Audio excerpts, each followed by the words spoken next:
Hello everyone. पिछले video में हम लोगों ने बात किया था मेटाबॉलिक एसिडोसिस के बारे में। आज हम लोग बात करेंगे मेटाबॉलिक एल्कलोसिस के बारे में। तो मेटाबॉलिक, जब भी मेटाबॉलिक की बात आएगी तो वो डाइट से रिलेटेड होगा, खाने पीने से रिलेटेड। तो अब बात करते हैं कि मेटाबॉलिक एल्कलोसिस होता किस किस केस में है। पहला केस क्या है? वोमिटिंग। वोमिटिंग का केस जब हम लोगों ने पहले भी डिस्कस किया है कि वोमिटिंग जब भी होगा किसी को, जैसे ये मान लीजिए ये हम लोग का इंटेस्टाइन है, यहाँ से इंटेस्टाइन है, इसमें क्या पाया जाता है? एल्कलाइन। ठीक है, एल्कलाइन जब पाया जाता है तो ये यहाँ से क्या है? ऊपर एसिड, यहाँ से नीचे क्या है? बेस। पहले भी डिस्कस कर चुके हैं हम लोग प्रीवियस वीडियो में। तो यहाँ से जब भी कोई भी कंटेंट वॉमिटिंग हो रहा है तो एसिडिक कंटेंट बाहर जा रहा है, तो बचा क्या? Remaining alkaline. तो क्या कॉज करेगा? एल्कलोसिस।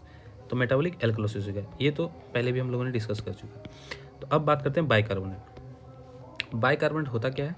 SCO3। इस पर हम लोगों ने इतना सारा क्वेश्चन कर लिया कि बाइकार्बोनेट दिमाग में बैठ गया होगा कि है क्या। तो बाइकार्बोनेट जब भी किसी को मान लीजिए इनकेस बाइकार्बोनेट चल रहा है, बाइकार्बोनेट चलेगा तो क्या है? बेस। बेस क्या कॉज करेगा? Metabolic alkalosis. क्यों? क्योंकि बॉडी में जब भी एक्सेस अमाउंट में एल्कलोसिस, एल्कलाइन बॉडी में जब भी एक्सेस अमाउंट में जाएगा तो वो क्या होगा?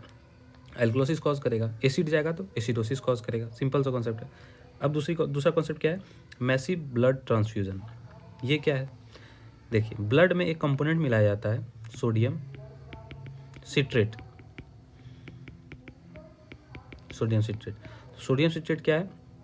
एक एंटी कोआगुलेंट है। एंटी कोआगुलेंट क्या होता है कि ब्लड को जो है ना जमने से रोकता है। ये नेचुरल फॉर्म में रहे ब्लड, इसलिए इसमें सोडियम सिट्रेट मिलाया जाता है। ठीक है, अब ब्लड में हम लोग पढ़ेंगे कि और इसमें क्या क्या मिलाया जाता है। फिलहाल के लिए ये सोडियम सिट्रेट जो है ब्लड में मिलाया जाता है ताकि वो जमे नहीं। एंटी कोआगुलेंट है, जमने नहीं देता है। कोआगुलेशन मतलब जमना। तो massive blood transfusion. Massive blood transfusion कब होता है? जब भी किसी पर्सन को 5 से 7 यूनिट ब्लड जब भी चल रहा है, 5 से लगातार बैक टू बैक 5 से 7 यूनिट चला, तो उसमें क्या गया? ब्लड में तो सोडियम सिट्रेट होता है, तो सोडियम सिट्रेट होगा तो सोडियम सिट्रेट की टॉक्सिसिटी होगी।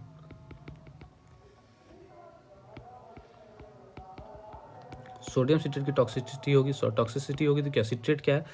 होता क्या है कि सोडियम सिट्रेट जो है ये ब्रेक करता है बॉडी में। बॉडी में जाएगा तो मेटाबॉलिज्म तो ऑब्वियसली होगा, तो ये ब्रेक करेगा। ब्रेक जब करेगा तो इसका एंड प्रोडक्ट जो बनता है वो बाइकार्बोनेट बनता है। ठीक है, तो बाइकार्बोनेट क्या है? बेस है। तो वो क्या कॉज करेगा? Metabolic alkalosis. तो सिंपल सा कॉन्सेप्ट है। मैसिव ब्लड ट्रांसफ्यूजन 7 से 8 यूनिट किसी को चल रहा है तो उसमें सोडियम सिट्रेट का टॉक्सिसिटी होना कॉमन है। क्यों? क्योंकि सोडियम सिट्रेट मेटाबॉलिज्म होगा तो उसका एंड प्रोडक्ट क्या है? SCO3। ठीक है, अब हम लोग बात करते हैं हाइपर एल्डोस्टेरोन। हाइपर एल्डोस्टेरोन को समझने से पहले हम लोग नॉर्मल फंक्शन पहले एल्डोस्टेरोन का समझते हैं क्या है। एल्डोस्टेरोन एल्डोस्टेरोन क्या करता है? बॉडी में सोडियम जो है ना उसको रिटेन करता है और पोटेशियम और हाइड्रोजन आयन को एक्सक्रीट करता है। ठीक है, इसको निकालता है बॉडी से। मतलब एल्डोस्टेरोन क्या है? एल्डोस्टेरोन का सिंपल सा फंक्शन है कि वो सोडियम जो है बॉडी में उसको निकालता है और पोटेशियम और हाइड्रोजन को एक्सक्रीट करता है। तब इसमें से क्या है, ये जो हाइड्रोजन है, ये हाइड्रोजन क्या है? एसिडिक बिहेवियर शो करता है, एसिडिक है। ठीक है, अब बात करते हैं हाइपर, मतलब कि क्या? एल्डोस्टेरोन क्या हो गया? हाइपर, मतलब बहुत ज़्यादा एल्डोस्टेरोन अगर बॉडी में बढ़ता है तो वो क्या करेगा? सोडियम को तो रिटेन करेगा ही करेगा, पोटेशियम और हाइड्रोजन को भी। हाइड्रोजन जब बॉडी से एसिडिक कंटेंट जब बाहर बहुत ज़्यादा निकल जाएगा तो बचा क्या? एल्कलाइन। तो क्या करेगा? Cause metabolic alkalosis. ठीक है, ये क्लियर हो गया। अब हाइपरेमेसिस ग्रेविडारम में हम लोगों ने 2 स्टेज बात किया था कि इनिशियल स्टेज और प्रोलॉन्ग स्टेज। तो इनिशियल स्टेज में क्या होता था? मेटाबॉलिक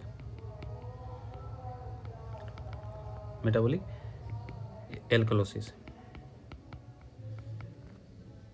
प्रोलॉन्ग साइन में क्या होता था? Metabolic acidosis. इसका एक सेपरेट वीडियो भी बनाया हुआ है कि ये कैसे होता है। एक समराइज कर लेते हैं थोड़ा सा कि इनिशियल स्टेज में मदर क्या करेगी? वॉमिटिंग करेगी, बचेगा क्या? एल्कलाइन बॉडी में होगा क्या? Metabolic alkalosis. प्रोलॉन्ग समय के लिए क्या होगा? बॉडी फटीग हो जाएगी तो फैट, अब बॉडी को चाहिए एनर्जी, एनर्जी कहाँ से मिलेगा? फैट ब्रेक होगा। फैट जब भी ब्रेक बनता है तो क्या होता है? कीटोन। कीटोन क्या है? एसिड, तो मेटाबॉलिक एसिडोसिस। ठीक है, ये छोटा सा कॉन्सेप्ट। अब समराइज़ कर लेते हैं इसको कि मेटाबॉलिक एल्कोलिसिस, मेटाबॉलिक क्या होता है? जब भी डाइट से रिलेटेड हो। एल्कोलिसिस कैसे होगा?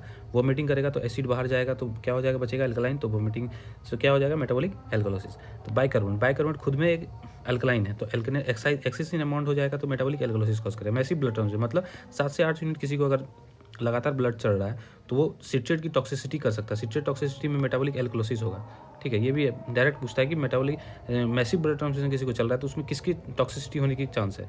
तो मेटाबॉलिक एल्कोलिसिस हो जाएगा। क्यों? क्योंकि बाइकार्बोनेट एंड प्रोडक्ट जो है, सिट्रेट जो मेटाबॉलिज्म होता है तो बाइकार्बोनेट एंड प्रोडक्ट है। ठीक है, अब हाइपर एल्डोस्टेरोन, हाइपर एल्डोस्टेरोन क्या मतलब? एल्डोस्टेरोन का मात्रा ज़्यादा हो जाना बॉडी में नॉर्मल से। तो हाइपर एल्डोस्टेरोन में क्या होगा? सोडियम, एल्डोस्टेरोन का नॉर्मल फंक्शन क्या है? सोडियम को रिटेन करना, पोटेशियम हाइड्रोजन को एक्सक्रीट करना। जब हाइपर हो जाएगा तो सोडियम तो रिटेन करेगा ही, हाइपर कैलीमिया होगा ही, लेकिन हाइपर एक्सक्रीट कर रहा है तो हाइपर कैलीमिया तो हो रहा है क्योंकि सोडियम को रिटेन कर रहा है। ठीक है, अब इसमें क्या होगा? हाइपोनेट्रीमिया हो जाएगा, हाइपोकैलीमिया हो जाएगा। हाइपोकैलीमिया क्यों हो जाएगा? क्योंकि बहुत ज़्यादा अमाउंट में क्या करेगा? पोटेशियम को लॉस करेगा। ठीक है, आगे हम लोग बात करेंगे इस पर। फिलहाल अभी मेटाबॉलिक एल्कोलिसिस को समझते हैं। तो मतलब मेन इसमें फंक्शन ये क्या है? हाइड्रोजन को क्या कर रहा है? ये एक्सिड कर रहा है। मतलब बहुत ज़्यादा अगर हो जाएगा तो हाइड्रोजन ज़्यादा निकलेगा तो क्या बचेगा बॉडी में? अल्कलाइन बचेगा क्योंकि एसिड बाहर जा रहा है, तो मेटाबॉलिक एल्कोलिसिस होगा। हाइपर इमेजिस ग्रेविटार में सेपरेट वीडियो है, उसको आप देख लीजिएगा तो क्लियर हो जाएगा ये इनिशियल और प्रोलॉन्ग स्टेज का क्या कॉन्सेप्ट है। सोडियम सिट्रेट ब्लड में होता है, ब्लड को एंटीकोगुलेंट चाहिए क्योंकि वो जमे नहीं, तो इसके लिए सोडियम सिट्रेट मिलाया जाता है, तो इसमें बॉडी में टॉक्सिसिटी कर देगा तो SCO3 बढ़ जाएगा। ठीक है, आगे हम लोग बात करेंगे। अभी हम लोगों ने चारों डिसऑर्डर को क्लियर कर लिया है, metabolic alkalosis, metabolic acidosis, respiratory acidosis, respiratory alkalosis. तो अब हम लोग आगे बात करेंगे इसके क्लिनिकल मैनिफेस्टेशन क्या क्या होते हैं। ठीक है, तो अभी के लिए थैंक यू और